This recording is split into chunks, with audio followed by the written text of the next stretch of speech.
Hey guys, welcome back to my channel. Today I'm going to be doing a video on the very first pregnancy symptoms I ever felt at like 4 or 5 weeks pregnant, super early on before I even found out I was officially pregnant using a pregnancy test. I found out very early on in my first pregnancy that I was pregnant. I found out about 4 weeks.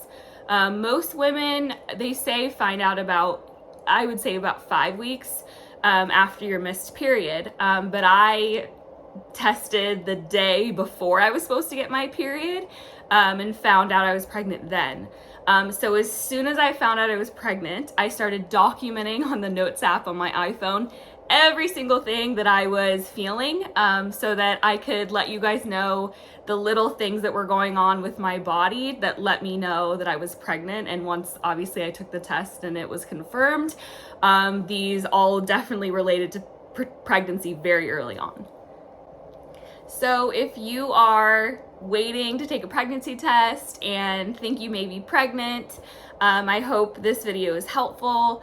I'm gonna read out the symptoms that I wrote down starting at about 4 or 5 weeks pregnant. And actually the first symptom I had started at 3 weeks. So this is like before this would even, the levels were high enough to come up on a pregnancy test. I started getting very unusual acne on my cheeks, like my cheeks. Normally I never get acne on my cheeks. If anything, I get it on my chin, and like it's relatively rare for me.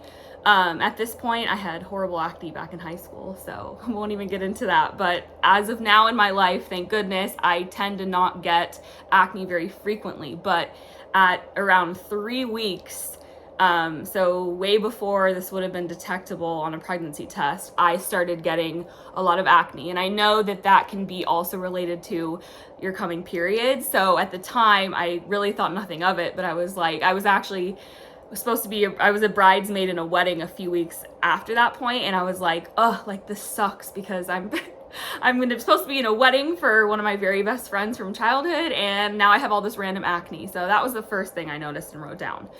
The next thing was very bizarre, extreme insomnia. Like, I have struggled with sleep issues my whole life. I'm not someone that sleeps very well. I'm a very light sleeper, but this was a whole nother level of insomnia that I started experiencing at 4 weeks pregnant. I was getting about 1 to 2 hours a night. I was just like every night for about I think like close to 2 weeks at the very beginning, like 4 to 5, even maybe 4 to 6 weeks pregnant. I was just awake all night staring at my ceiling. I had no idea why. It felt like I had chugged a coffee like right before bed. And this was beyond my normal level of insomnia, and it was very bizarre. I remember texting my mom like, I don't know what's wrong with me, but I literally can't sleep at all. So that was another one. Then I have listed here, I also was like very cold during sleep. Like when I was trying to go to sleep, I was freezing, and like no amount of blankets could keep me warm. And it was like, I thought I was coming down with something, and I never did, but I just was really cold and chilled during sleep. Another one I have listed was that toothpaste and yogurt specifically, don't know why, started tasting really disgusting and weird. So, and actually this pregnancy, yogurt tasted weird the first trimester, but not so much toothpaste. But last pregnancy, my first pregnancy, oh man, like brushing my teeth was disgusting. Like the taste of, I had to change toothpaste. It was so beyond bizarre. And so that was something I wrote down. And a few of these things I wrote down right after I officially found out I was pregnant, and had been noticing these things for a few days. So that's something, if you're experiencing this, that may mean you're pregnant. The next thing I have here is bloating. And I actually got my second pregnancy, which I'm currently 27 weeks. But my both pregnancies, I just like started getting horrible bloating right when, I found out I was pregnant. So that was more than the normal amount of bloating that I would experience before a period. So that was something I noted down here. The next one was and this happened also during both of my pregnancies, even super early on at like 4 or 5 weeks, I felt like, I don't know, I felt when I would walk or, you know, go upstairs or something, like my ligaments felt like super loose, almost like I wasn't as coordinated as I usually am. Not that I'm super coordinated, but this was like a whole nother level of like, I felt very wiggly, like I could easily injure myself. And this actually periodically happens throughout, or has happened throughout both of my pregnancies. Like it's not a constant thing, but yeah, like I'll feel like, wow, like you just feel your body loosening to make room for the baby. So got to be extra careful to not, you know, twist an ankle or injure yourself. So that's something that I've experienced both times. Another one I would say is horrible fatigue. And this probably relates to the fact that like for the first few weeks of when I'm pregnant, I don't sleep at all, but just very tired, exhausted. You know, your body's doing a lot to grow this baby, even from the beginning. So that hits me hard every pregnancy in the first trimester for sure. And then I would say another one was mood swings. Just like not a super big deal, but I would just go from being like really, really excited and happy, and then, you know, a few hours later feeling super weepy, or like just getting emotional about very small things that normally would not trigger tears, and they do when I'm pregnant. So just noticing a lot of like highs and lows, even right from the start. I had that written down at 4 weeks pregnant. So exactly at about 5 weeks, I have written down here that I started to be a little bit out of breath. Now, I will say in this second pregnancy, I have a toddler I'm chasing around, so I really have not been as in tune to every single symptom that's popped up as I've gone along. So some of these things during my first pregnancy were just very obvious to me very early on. So I'm glad I have them written down here. So at 5 weeks, I wrote down I started to be a little bit out of breath. And then I actually, even before like the nausea kicked in or the morning sickness kicked in, I started to have some food aversions. I was at the rehearsal dinner for one of my friend's weddings in February of 2022, and I ordered like a salmon entree, and that was the first food aversion I had. So I found out this was probably, like 5 weeks pregnant, almost 6 weeks pregnant.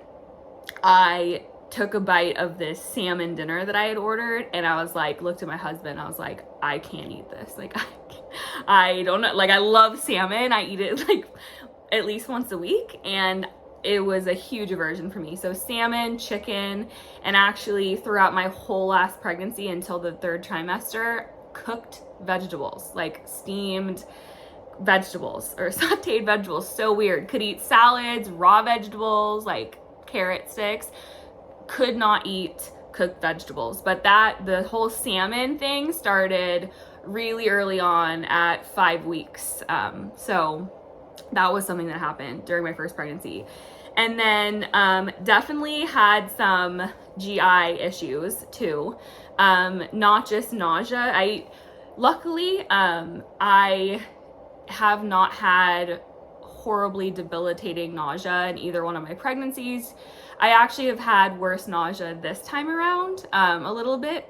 The first time I didn't really, and I've had, I had a boy, and now I'm having another boy, so I know this is an old wives' tale, and a lot of women who are pregnant with boys do get very sick, but I really, really luckily have not thrown up during either one of my pregnancies or felt, debilitatingly nauseous, which my thoughts are with all of you that are having that issue, because I don't know how you do it. I genuinely don't. But I did have some, and I, in both of my pregnancies, have taken Zofran on and off to help with that when I do get nauseous. But food aversions, big time.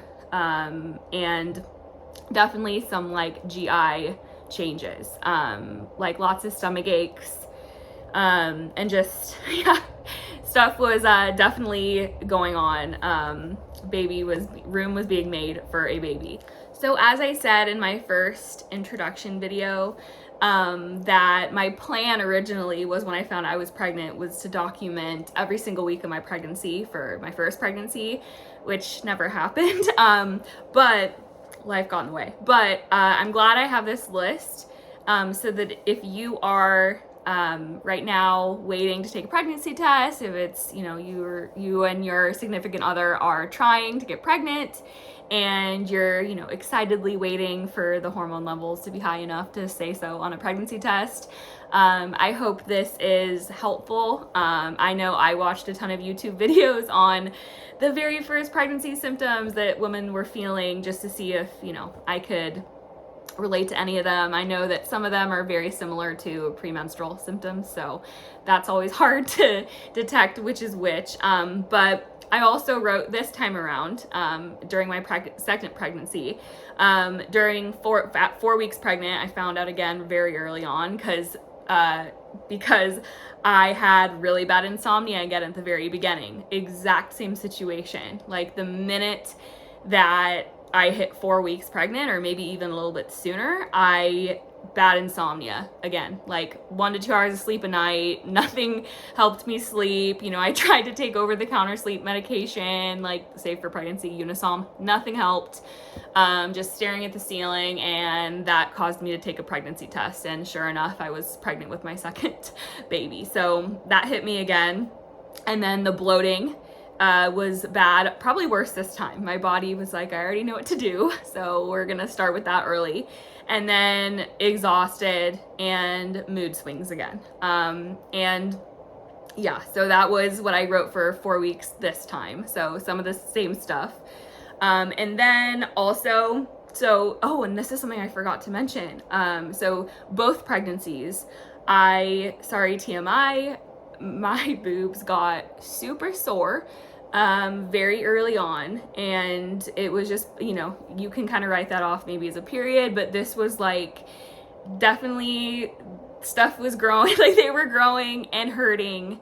So that started very early on for me. I think probably just from the hormone changes and the human growth hormone. So that happened in both my pregnancies very early on, like more so than before I get a period. And then, also this time had the acne. I think that happened a little bit later. So all these things, you know, it's like every pregnancy and every woman is so different. Also this time around, I would get super cold at night in the first few weeks of pregnancy. My husband would be running around trying to find other blankets in the house to wrap me in, because I was just like shivering, couldn't get warm. So weird. So yeah, and then so that I have listed at 5 weeks pregnant. I also wanted to mention something in this video that was actually really scary for me in the beginning of my first pregnancy. Because I had found out that I was pregnant at 4 weeks, I got a positive test at 4 weeks. I, of course, called my OBGYN and went in and scheduled an ultrasound like a few days later, and there was no gestational sac, which was terrifying. And of course I go in again, they schedule me to go in again the next week, no gestational sac. So of course my husband and I were freaking out. You know, we thought, you know, they couldn't rule out that it was not like an ectopic pregnancy. And it was very scary. So if you're someone who found out that you're pregnant, or you find out you're pregnant very early on, don't freak out. If you go into your first ultrasound or a few ultrasounds like I did and there's nothing there. My gestational sac didn't show up on the ultrasound until I was over 7 weeks pregnant. And actually after I had one at like almost 5 weeks and they didn't see anything, they scheduled me to come back in 2 weeks. And when I tell you that 2 weeks was horrifically very anxiety provoking, those 2 weeks of waiting. But I went in at 7 weeks and 2 days during my first pregnancy and saw the gestational sac and a little baby bean. So that was really super exciting. So I actually did a little research on this, just to hopefully give you a peace of mind if you go in for an ultrasound and they don't see anything and it's super early on in your pregnancy. So they, you know, take your HCG levels periodically when you first find out you're pregnant to make sure the pregnancy is progressing at a healthy rate. So when your HCG levels are at 979, there's a 50% likelihood that they're able to see anything, a gestational sac on your an ultrasound. So it can take a little more time. And then when your HCG levels are 2,421, there's a 90% likelihood that they're able to see a gestational sac on an ultrasound. And then when your levels are at 3,994, then it's 99% likely that they're able to see a gestational sac on your ultrasound. So don't freak out right away, as my husband and I did. I know it's really scary and a nerve-wracking time, and you're so excited, but just give it a little more time. I actually had a friend who went through the exact same thing a few months after me, and she went in, found out really early, went in, they didn't see anything, and then sure enough, a few weeks passed and she could see babies, twins actually. So anyway, I wanted to share that with you because that was something that was very scary in the beginning and we had no idea about. So if you find out very early, that could happen. Thank you so much for watching my video. I hope this is helpful if you're anxiously waiting a positive pregnancy test result and you're overanalyzing all of your possible symptoms like I know I did. And if you are a mom that just found out you're pregnant and you had some crazy symptoms in the first few weeks of your pregnancy, please comment them below so that other moms, if they happen to stumble across this video, can, that would be super helpful because I know everyone's pregnancy is so different and everyone feels things at different times. So thank you so much for watching, and I hope you have a great weekend.